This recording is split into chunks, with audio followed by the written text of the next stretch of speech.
bagi kita semua, bagi para penonton setia podcast STT Sampel Bandung. Selamat datang di podcast STT Sampel Bandung dan terima kasih juga buat kehadiran Bapak Ibu yang senantiasa mau menonton podcast-podcast dari STT Sampel Bandung. Dan mungkin bagi Bapak Ibu yang saat ini sedang mendengarkan waktu kerja ataupun lagi santai atau mungkin lagi sendiri, dan kami berharap melalui podcast ini dapat memberi kekuatan dan juga dapat menyegarkan semangat kita kembali. Baik, tema kita hari ini adalah ketaatan, yaitu pilihan yang membawa berkat, yang berdasarkan dari firman Tuhan dari Ulangan 7 ayat 12 sampai 26. Kami juga tidak lupa mengucapkan selamat datang kepada pembicara kita, Ibu Hertina Suarjaman, yang sudah tidak asing lagi bagi kita. Ya, bagaimana kabarnya Ibu? Oh, puji Tuhan, baik ya. Senang sekali kita bisa bertemu kembali dan bisa berbincang-bincang dan ya sekaligus merenung bersama ya. Nah, hari ini memang topik kita itu sangat mendasar ya, iya, Bu. Dan sangat menantang juga loh ya, berbicara tentang ketaatan kepada Tuhan ya. Iya, betul. Kita akan menggali topik ini tentang ketaatan yang kita akan bahas dari Ulangan pasal 7 ini ayat 12 sampai selesai. Dan kita akan membahas mengapa ketaatan itu penting sekali dalam relasi kita dengan Tuhan, dan juga apalagi kita ini disebut sebagai murid Kristus. Jadi kita mulai ya, Bu. Oke. Di sini ada pertanyaannya, sederhana tapi mendalam ya. Haruskah seorang murid Kristus taat kepada Tuhan? Iya. Jawabannya adalah iya. Ya. Dan ini bukan sekedar ya, tapi harus ya dengan segenap hati ya. Karena apa? Karena ketaatan itu bukan soal aturan, ya kan? Tapi soal hubungan, ya. Dalam relasi kasih, ya. Ketaatan itu adalah apa? Ekspresi daripada kepercayaan, ya. Kepercayaan seorang murid Kristus, ya. Seperti misalnya seorang anak kecil, ya, atau seorang anak lah ya, yang mengasihi orang tuanya, dia tentu akan mendengar, ya, mendengar. Walau apa ya, kadang dia tidak mengerti apa yang disuruh oleh orang tuanya, ya kan? Nah, jadi dengan demikian seorang murid Kristus, ya, pun sama kayak misalnya kalau kita nih, kalau kita jadi seorang siswa atau mahasiswa, tentu kita kalau bisa diberikan aturan, kalau kita istilahnya mau dengar-dengaran lah, ya, mau taat sama dia karena dia tahu bahwa itu adalah memang harus ditaati ya, maka kita pun akan belajar taat, meskipun sepertinya, waduh, apa yang diberikan itu tugas yang berat, begitu kan ya. Nah itu memang karena apa? Tuhan Yesus juga berkata begini, jikalau kamu mengasihi aku, ya, kamu akan menuruti segala perintahku. Nah ini adalah Yohanes 14 ayat 15 ya. Jadi di sini dalam arti begini, taat itu bukan karena takut, tapi karena percaya dan mengasihi, ya. Lalu kemudian dalam pembacaan kita itu dalam Ulangan ya, Ulangan 7 ayat 12 dikatakan begini. Dan apabila kamu ya mendengarkan segala peraturan ini dan melakukannya dengan setia, maka Tuhan Allahmu akan memegang perjanjian dan kasih setianya yang dijanjikannya dengan sumpah kepada nenek moyangmu. Nah, jadi Bapak Ibu Saudara, ini sebetulnya bukan sekedar janji kosong daripada Tuhan loh. Ini adalah perjanjian kasih ya. Jadi sekali lagi kalau kita lihat ada kunci di dalamnya, yaitu apa? Ketaatan. Artinya berkat Tuhan itu terikat erat dengan yang namanya ketaatan, ya. Tapi ingat bahwa ini juga bukan semacam apa? Transaksi, ya. Tapi lebih apa? Seperti respon terhadap kasih yang sudah lebih dulu dinyatakan oleh Tuhan kepada kita. Nah, seperti itu. Ya. Baik. Nah, kita kan tahu bahwa kuncinya tadi adalah harus taat ya, Bu. Tapi mengapa kita seringkali lebih mudah atau lebih gampang ikut kehendak kita sendiri, Bu, ya? Dan kita tahu bahwa kita tuh harus taat, tapi kenapa begitu sulit, Ibu? Oh, sulit ya? Iya. Memang begitulah. Karena apa? Karena kita manusia kan punya kedagingan nih, ya kan? Daging kita itu selalu ingin apa? Semua itu sesuatu yang instan, yang segera, yang cepat. Kita pengen jalan pintas, ya. Jadi kenapa? Kita manusia itu pengen apa? Pengen yang nyaman, ingin kenyamanan, ya kan? Iya. Nah, bahkan bangsa Israel seperti itu juga, ya. Waktu mereka keluar dari Mesir, lalu mereka mengalami kesulitan, ya. Mereka pengen balik lagi ke Mesir, gitu kan? Kembali lagi. Iya, hanya karena apa? Karena makanan itu mereka bayangkan, wah lebih enak di sana. Sekarang aku harus penderita di padang gurun, gitu kan ya? Gitu. Dan kita juga nih, kalau kita mau jujur, seringkali kita punya pikiran seperti ini. Ya, kenapa? Kadang ketaatan itu ya, nampaknya ya kelihatannya seperti merugikan kita. Gitu kalau kita taat, aduh keinginan kita nggak terpenuhi itu. Ya. Dan kadang ketaatan itu juga membuat kita jadi sendirian. Kalau kita mau taat sama Tuhan, kadang-kadang kita berpikir, waduh, teman-teman saya pergi meninggalkan saya karena apa? Karena saya itu taat sama Tuhan, begitu kan ya, dan teman-teman kita nggak senang, ya.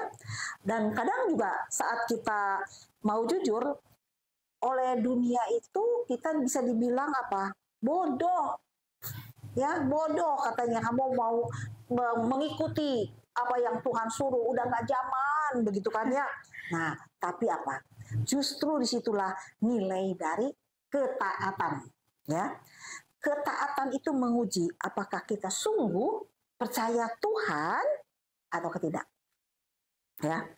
Walaupun apa? Seringkali kita tidak suka menunggu, ya kan? Nah, kita sebagai manusia pengen instan gitu kan ya. Lebih suka solusi yang instan, ya. Sama seperti bangsa Israel, ya. Mereka tahu, ya, kalau Tuhan memimpin, ya. Tapi mereka tetap tergoda loh untuk apa? Menyembah patung emas, gitu kan? Ya. Karena apa?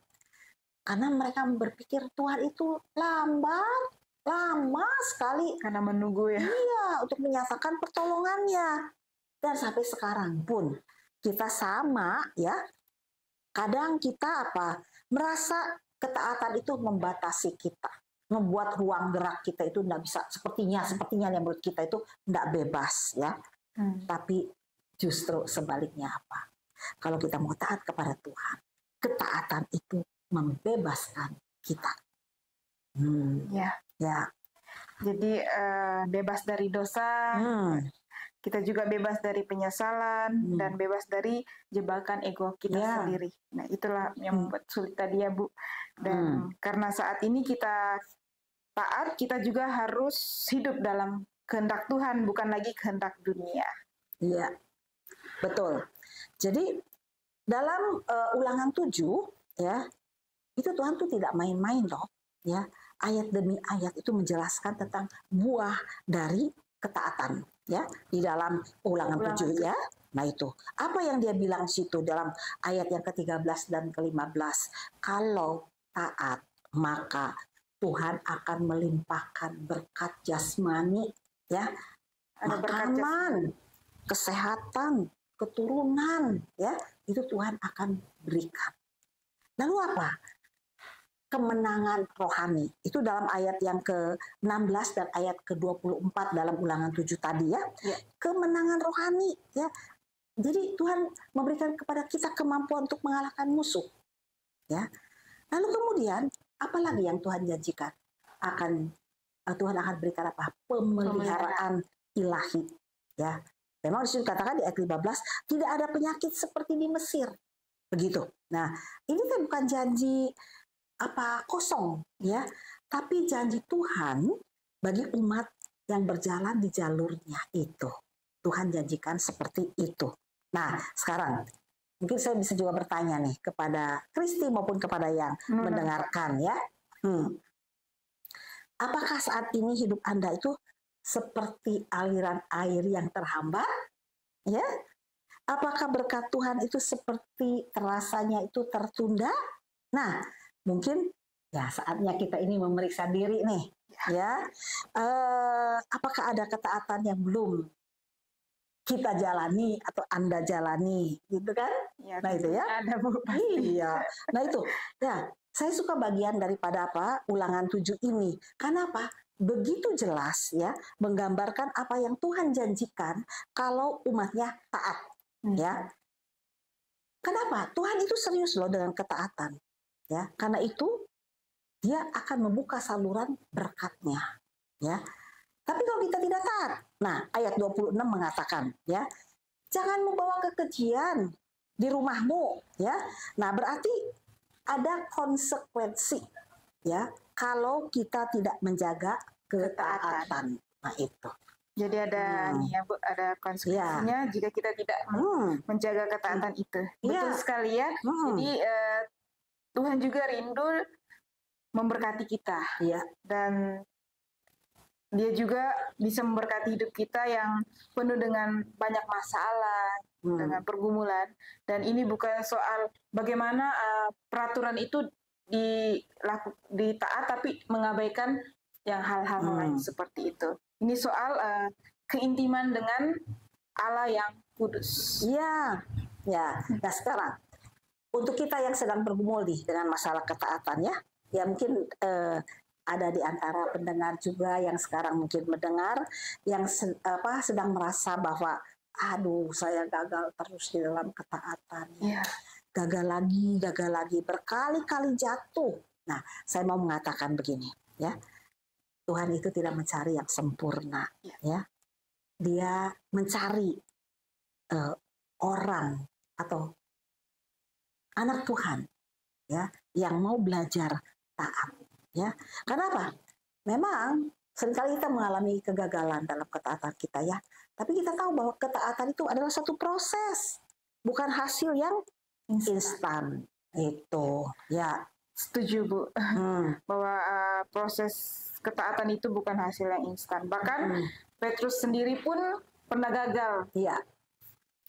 Gagal untuk taat, tapi Tuhan membangkitkan dia menjadi pemimpin dan kita punya harapan seperti Petrus bangkit menjadi apapun yang dikehendaki Tuhan. Asal kita mau kembali dan berproses untuk taat. Iya. Dan apa? Tuhan juga tidak pernah minta ketaatan yang tidak mungkin begitu loh. Karena pasti mungkin. Kenapa? Dia tidak membiarkan kita sendiri. Dia itu pasti membantu kita loh. Ya, apa? Dia memberikan kepada kita Roh Kudus. Dia tidak membiarkan kita sendirian. Ya, jadi Roh Kudus itu dia berikan kepada kita untuk memampukan kita untuk belajar taat kepada Dia. Lalu kemudian juga dengan adanya komunitas, ya, komunitas rohani, ya, dengan teman-teman yang percaya dan sebagai sesama orang percaya, ya. Nah itu juga sama menolong kita, ya. Jadi janganlah kita itu menghadapi pergumulan itu sendiri saja, ya. Bisa stres, gitu kan? Jadi saat ini saya ingin bicara secara khusus kepada Anda yang sedang bergumul saat ini, ya. Mungkin saat ini Anda sedang menghadapi keputusan yang sulit, ya. Ikut Tuhan atau ikut dunia, itu keputusan yang sulit. Ya, misalnya ada satu peluang, saya ikut peluang ini. Tapi berarti resikonya adalah saya itu tidak ada waktu dengan Tuhan. Gitu kan? Jadi ikut mana nih? Keinginan ini, kebutuhan dunia, ataukah Tuhan? Nah itu. Ya. Lalu kemudian mungkin sedang bergumul kenapa? Merasa gagal karena sering apa? Jatuh dalam dosa yang sama, ya. Jatuh lagi ke situ, begitu kan ya. Kadang kita merasa apa? Aduh, merasa bersama. Begitu kan ya. Lalu kemudian ada juga yang sedang bergumul apa? Dia merasa letih. Karena apa? Mungkin Anda sudah taat, tapi belum melihat hasilnya. Ya, sebenarnya janji Tuhan belum terkelihatan begitu kan ya. Nah itu, jadi aduh merasa lelah sekali. Nah sekarang, coba kita dengar ya baik-baik bahwa Tuhan itu sekali lagi tidak mencari kesempurnaan. Ya, dia itu mencari apa? Kerinduan hati dari orang-orang yang mau belajar taat, ya, langkah demi langkah. Jadi jangan menyerah, gitu loh ya. Jangan putus asa kalau kita masih mengalami kegagalan untuk taat, ya. Lalu bangkit dan kemudian apa? Melangkah lagi, begitu. Baik, ya. Bu. Jadi langkah praktis untuk taat ya, Bu. Karena kita tadi kan sudah dengarkan teori-teori yang disampaikan, supaya tidak hanya teori, bisakah Ibu memberikan kepada kita 5 contoh yang nyata dari ketaatan sehari-hari? Oke, baik. Ada beberapa contoh langkah konkret yang menunjukkan ketaatan kita sebagai murid Kristus, ya. Misalnya nih, ini yang praktis banget nih. Kalau kita bangun tidur, apa dulu yang biasa dipegang? Ayo, anak zaman sekarang bisa, pasti main HP. Nah, itu dia ya, main HP ya. Tapi coba kita belajar. Mulai hari itu dengan apa? Dengan firman Tuhan. Jadi bukan dengan apa? Bermain HP. Ya. Itu. Kemudian misalnya contoh yang berikut adalah apa? Kita belajar untuk apa? Menahan diri. Untuk apa? Tidak membalas saat kita disakiti oleh orang lain. Nah itu. Sulit. Nah, Tuhan bilang harus belajar taat. Ya, mengampuni. Bisa nggak?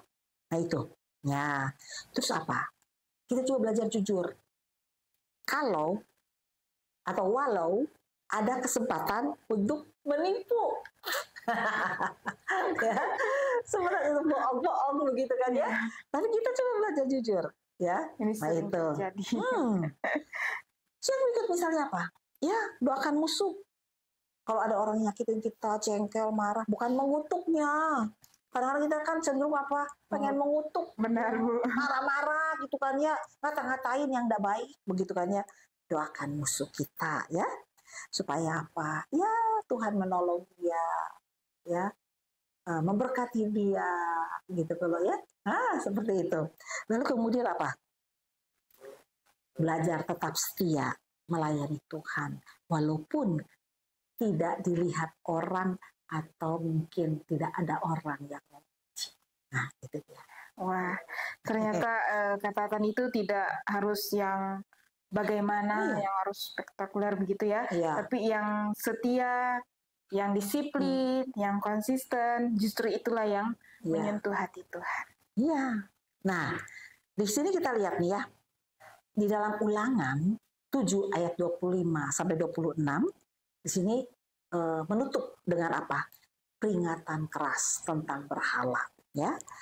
Patung-patung Allah mereka haruslah kamu bakar, sebab hal itu adalah kekejian bagi Tuhan. Nah, jadi sebetulnya ini bukan hanya bicara tentang patung loh, ya.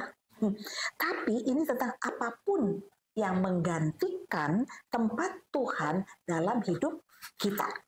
Nah itu, mungkin itu kenyamanan, mungkin egonya kita, atau karirnya kita, atau ambisi kita, ya, atau bahkan mungkin trauma masa lalu, ya, yang belum kita serahkan kepada Tuhan itu mengganggu kita, terus ada di pikiran kita, sehingga membuat kita lupa bahwa Tuhan itu ada. Nah itu seperti itu ya. Nah Tuhan berkata, jangan bawa kekejian ke dalam rumahmu. Nah berhala itu tidak selalu kelihatan seperti dewa yang kuno, begitu kan ya. Kadang itu adalah apa? Kehendak kita sendiri bisa jadi berhala, ya. Ada teringat satu cerita gini loh. Ada seorang petani, ya. Dia tuh menabur benih, ya. saat musim kering. Ya. Kemudian orang tertawa. Mana mungkin musim kering gini nanam gitu kan ya, benih. Ya. Mana mungkin bisa panen. Nah, tapi si petani ini bilang, ya, tugasku adalah menabur, ya. Hujan adalah urusannya Tuhan, dia bilang gitu kan. Nah, itulah apa? Iman, ketaatan, ya. Begitu juga dengan kita. Tugas kita itu kalau istilah diperintahkan oleh Tuhan melalui firman-Nya, suruh taat, ya taat aja. Lakukan. Hasilnya, ya serahkan pada Tuhan, ya. Yang jelas adalah Tuhan tidak pernah mengecewakan orang yang berjalan bersama dengan Dia, ya, bersama dengan Tuhan, begitu ya. Oke, baik, Bapak Ibu Saudara, mungkin ya masalah ketaatan itu adalah satu pergumulan bagi kita semua sebagai anak-anak Tuhan, ya. Karena itu mungkin kita perlu berdoa untuk minta kekuatan Tuhan kepada kita, ya. Oke, mari kita berdoa bersama-sama, ya. Tuhan yang setia, ajarlah kami untuk taat, bukan karena takut, tapi karena kami mengasihi-Mu. Ketika kehendak kami menggoda kami untuk menjauh dari Tuhan, tuntun kami kembali. Beri kami kekuatan untuk berjalan setia dalam terang firman-Mu. Dalam nama Tuhan Yesus, kami berdoa. Amin. Amin. Baik. Mungkin ada pesan yang ingin Ibu sampaikan kepada pendengar yang sedang bergumul dengan ketaatan, Bu. Selain tadi didukung dengan doa, mungkin ada pesan yang ingin Ibu sampaikan. Oke, jadi mungkin bagi kita yang sedang bergumul dengan ketaatan pada saat ini, kita harus tahu bahwa ketaatan bukanlah satu lompatan besar yang instan, tapi langkah-langkah kecil yang setia kita lakukan. Jadi, tetaplah hidup dalam ketaatan. Baik, terima kasih untuk Ibu Hertina atas sharing-sharingnya untuk pesannya yang tadi dan juga untuk doanya, dan terima kasih juga untuk Bapak Ibu yang setia menonton podcast ST Sampel Bandung dan juga yang sudah mendengarkan podcast hari ini. Jangan lupa seperti tema kita pada hari ini, ketaatan, ya. Ketaatan bukanlah beban, tapi pintu menuju perkenanan kepada Allah. Jadi kita akan ketemu di podcast berikutnya. Jadi tetaplah hidup dalam ketaatan dan kasih karunia. Jangan lupa di komen, di like, dan di sharing. Sampai ketemu.